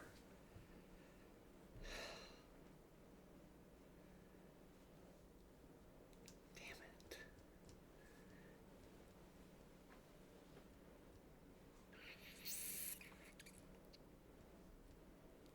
Turn of the burner. Mm-mm. He's a Florida cat. Damn it. I Yeah, lost. Brenton Cox, Florida guy. I don't know who that is. Dude, former Georgia Bulldog. Transferred Really? to Florida. Damn it, dude. You're 3-0. And if you said another Florida player, I was going to say Jalen Kimber is a former Georgia Bulldog transferred to Florida. Damn it, dude. I hate you. You're Jalen 3-0. Kimber now currently at Penn State along with A.J. Harris. So at one point or another, both of Penn State's likely starting corners were at Georgia. Damn it, dude. You're 3-0. Feels good. I needed that after the 0-3. You're dominating me in this game, dude. I like this game. I do too, but I've been getting smacked because you know more of like these college football like teammates than I do. Bro, like, I had no idea who Daryl Baker is. I thought I got you on that one. But I had two options, either Chargers or Colts, and I got the 50-50. Okay, I'm going to challenge you to a new game, fresh game. You're 3-0, new game, new slate. Go. You can start this one. No, you won. You're 3-0.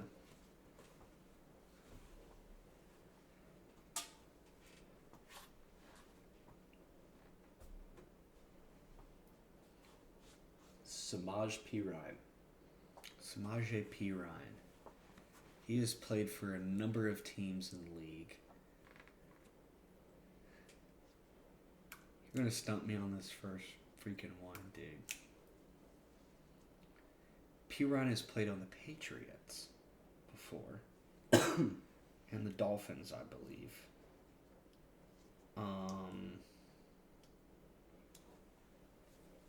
Danny Amendola.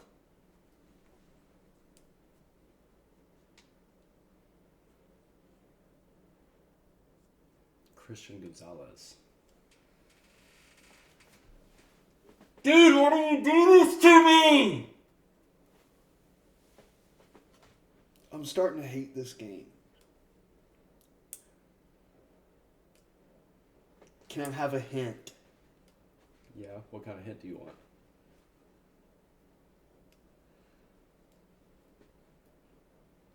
want? Division.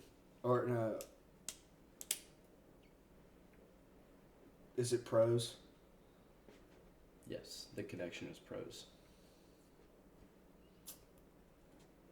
So I'm thinking Pats, Dolphins, Tua. Christian Gonzalez, current corner for the Pats.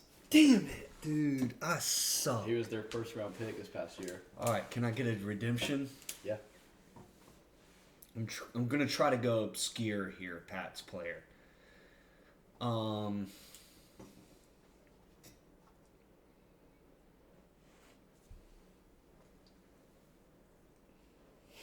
Tim Tebow. Ugh. Can't do that to you. I hate this game, dude. Demaryius Thomas. Ah, rest in peace, man. Rest in peace.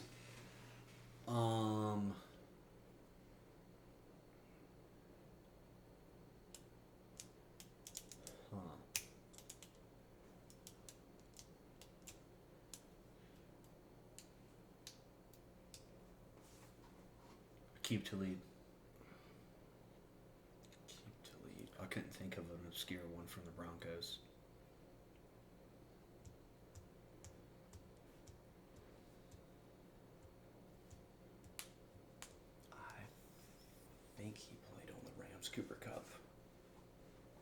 until he did play on the Rams. Cooper Cup. Damn, I wish I knew one of his college teammates. That would really like. You would definitely get me on that one. Was he Eastern Washington? Yeah. John Woodford.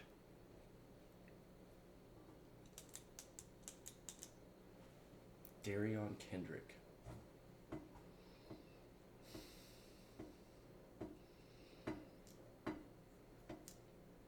John Woodford is currently on the Buccaneers, Then I lost. but he did play for the Rams I'm back in. because he stepped in for Stafford, or Yes, Jared Goff, okay. whichever one it was. So you were right. Okay, so Rams.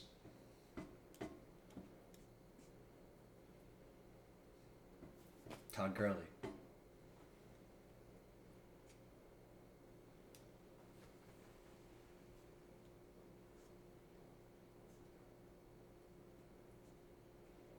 Troy Anderson. Okay. Cam Akers.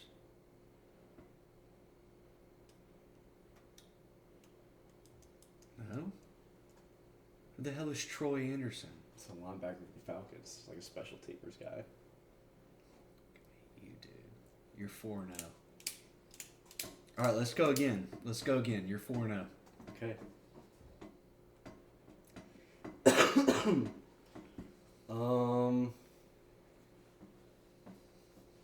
I gotta beat you, dude. We're not ending this podcast until I beat you in this game. Brenton Strange.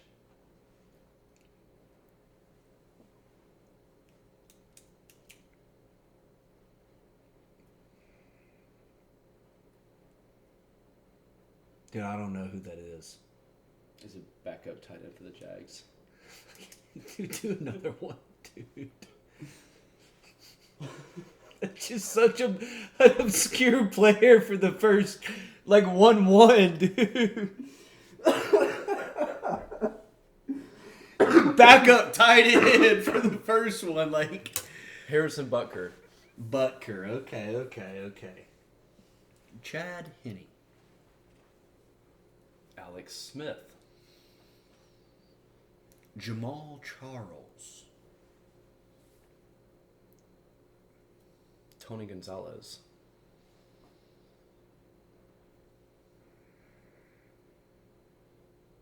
Brian Finneran. TJ Duckett. That's a good pick. He had a good number of years for the Falcons, too. Yes, he did. DJ Shockley. Jarius Norwood. Oh, dude, Norwood was a beast, man. I love Norwood. Brooks Robinson.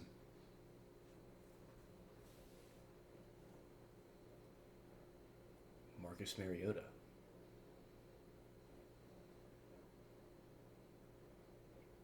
Michael James. DeAnthony Thomas.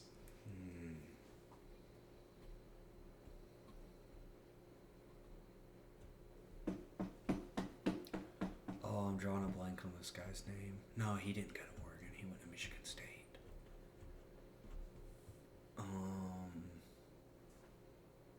He didn't. DeAnthony Thomas didn't go to Oregon? He did. Okay. I was about to say. It's like Michael James never had an NFL career. I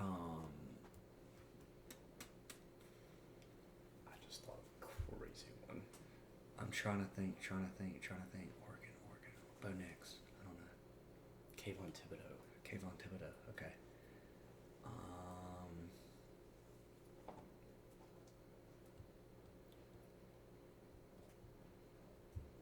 Jake Fromm.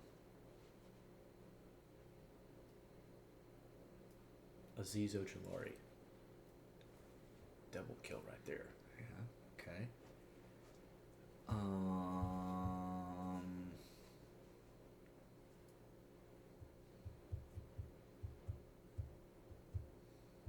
This is tough. because I'm trying to think of like one that's like extremely obscure right now. Like none are popping in my head. Aziz Ojulari currently plays for the Giants, so let's just go Jabril Peppers. Desmond Howard. Desmond Howard, okay.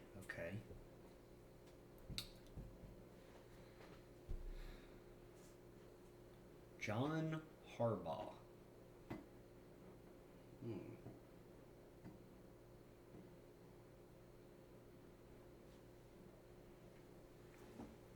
Nico Collins. Okay. Tank Dell. Dre Greenlaw. Okay.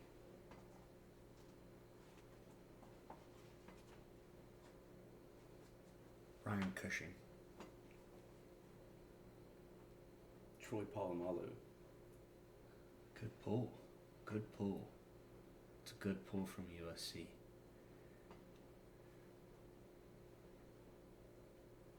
Oh,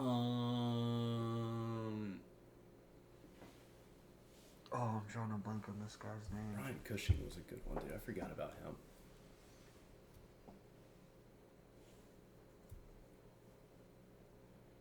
Do I have a right to look up this guy's name if I'm picturing his face in my head? Okay. No. Had to ask. I had to No ask. Jamie on this one. Let's see.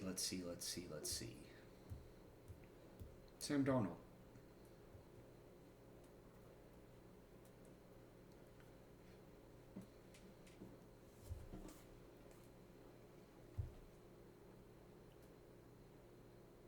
Corey Foreman.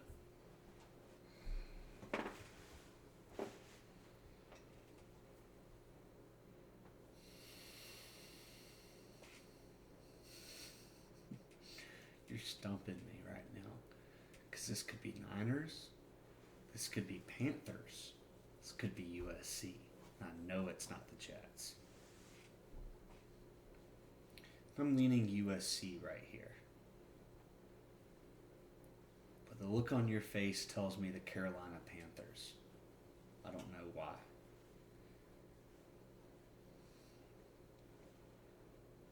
Matt Leinart. Good call. I don't know what about my face screamed Panthers, but that was a lie. I was just thinking obscure team, like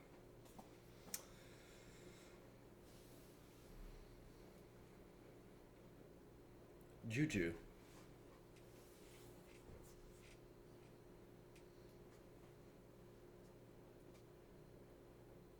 Robert Woods.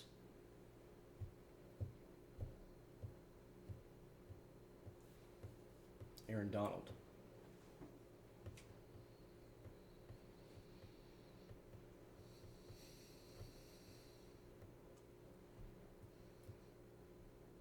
Dan Marino.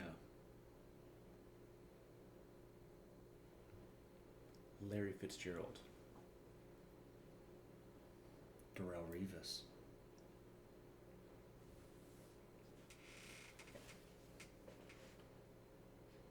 Jermaine Johnson.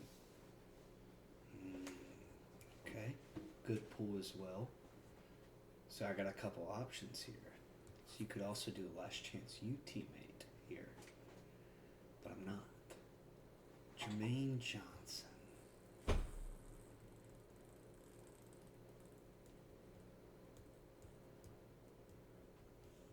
Jalen Ramsey. Derwin James.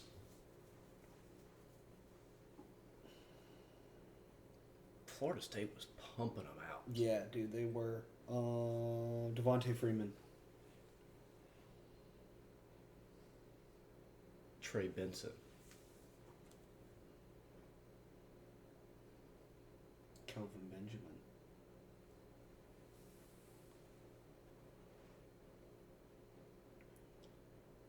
Keon Coleman.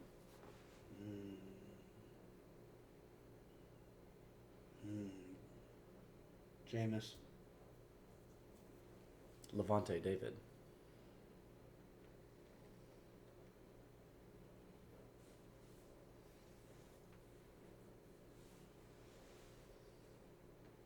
Jamal Williams.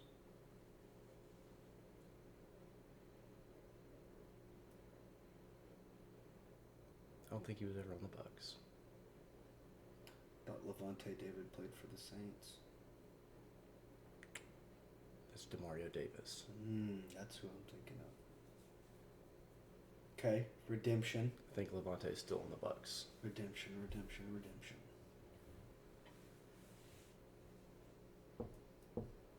DJ Lundy. DJ Lundy. Who the fuck is that? He's got to be a Bucks player. I mean, it has to be a Bucks player. Antoine Winfield Jr. So DJ Lundy is currently at Florida State. But we were on Levante David. So I was wrong. Why was I thinking Levante David went to Florida State? I don't know where he went to college. So will you give me another shot since I fucked that one up? Yeah, that was just miscommunication. Okay.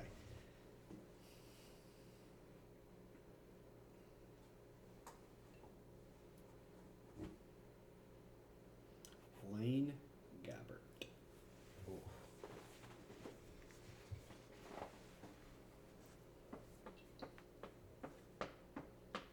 Stay on the Bucks because I got a good one, dude. Vita Vea. Brad Johnson.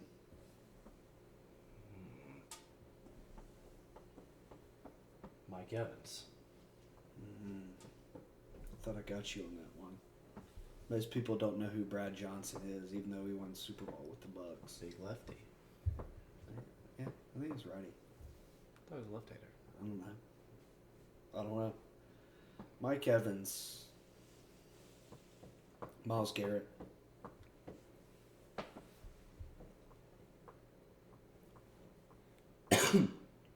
Elijah Moore.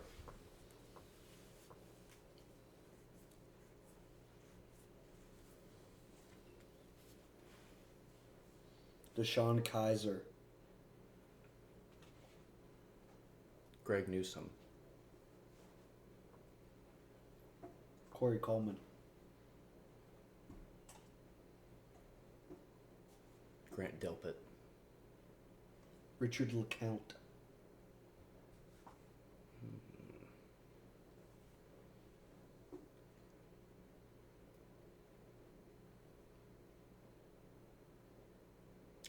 Owosu Koromoa.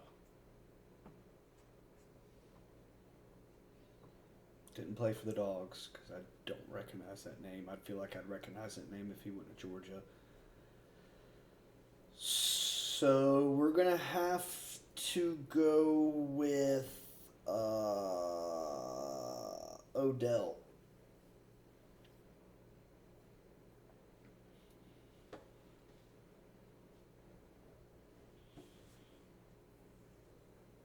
Zach Mettenberger.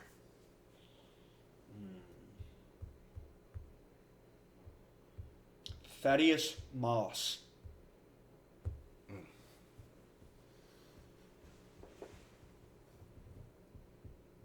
Devin White.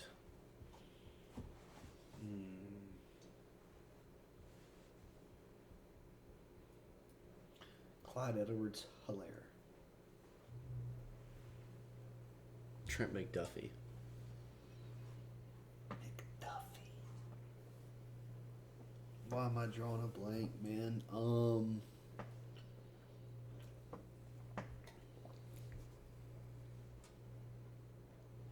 Tyrann Mathieu.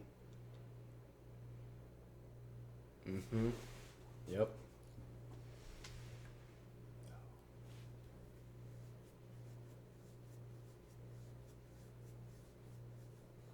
What's his name?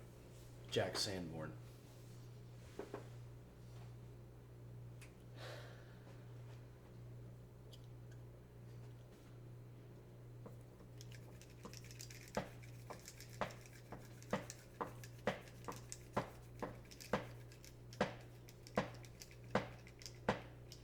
Jamar Chase.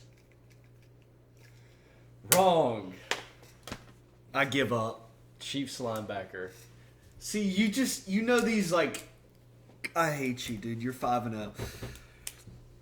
Former Wisconsin guy. You stumped me again. I had a couple like obscure players, but we weren't getting. I was trying to get to that right team, and I never could. Well, Alec is dominating me in this game. I'm going to get back at him next week. So everybody, please be sure to like and subscribe to the pod. Happy MLK Day, Happy New Year, Happy Holidays, whatever it is. Happy NFL playoffs. Happy NFL playoffs. Football season is coming to a close, unfortunately, but stay tuned. We're going to be rolling out some interviews here soon.